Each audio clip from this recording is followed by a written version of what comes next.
पश्चिम Asia में हालात तेजी से बिगड़ते जा रहे हैं। इजरायल और ईरान के बीच सैन्य झड़पें लगातार बढ़ रही हैं। इसी तनाव के बीच गुरुवार को ईरान ने जवाबी कार्रवाई में दक्षिण इजरायल के सोरोका अस्पताल पर मिसाइल हमला किया, जिसके बाद बात और बिगड़ गई। इजरायल ने ईरान को खुली धमकी दी है कि अयतुल्ला खामेनेई जिंदा नहीं बचेंगे। इस बीच ईरान पर हमले को लेकर अमेरिकी राष्ट्रपति डोनाल्ड ट्रंप ने कहा कि वो इस मसले पर 2 सप्ताह में निर्णय लेंगे। व्हाइट हाउस की प्रवक्ता कैरोलिन लेविट ने इस संबंध में जानकारी दी है।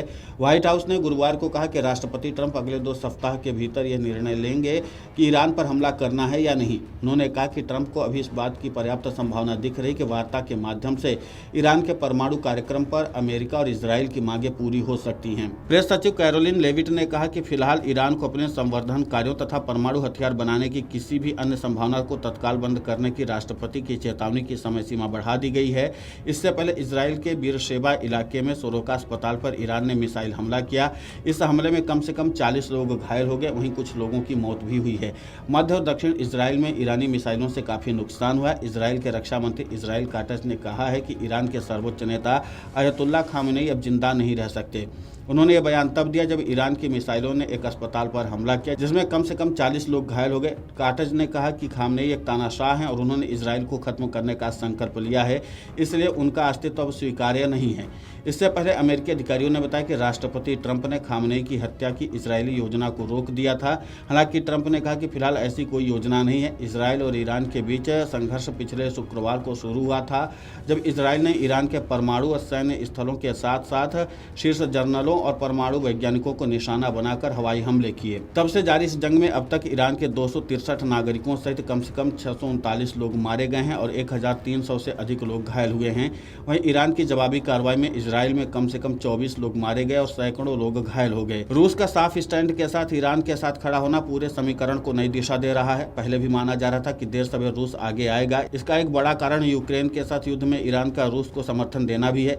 सीरिया में भी बशर अल असद की सरकार को बचाने के लिए ईरान ने रूस का साथ दिया था। सामरिक और रणनीतिक मामलों के जानकार भी मानते हैं कि मध्य पूर्व में रूस हमेशा संतुलन बनाने के लिए दखल देता रहा है। खासकर पुतिन के कार्यकाल में रूस ने हमेशा भू राजनीतिक परिस्थिति का संतुलन बिगड़ने से रोकने का प्रयास किया है। अभी के संकेत से यही लग रहा है कि इस जंग में अमेरिका अगर कूदा तो आगे महासंग्राम छिड़ने की संभावना बढ़ सकती है।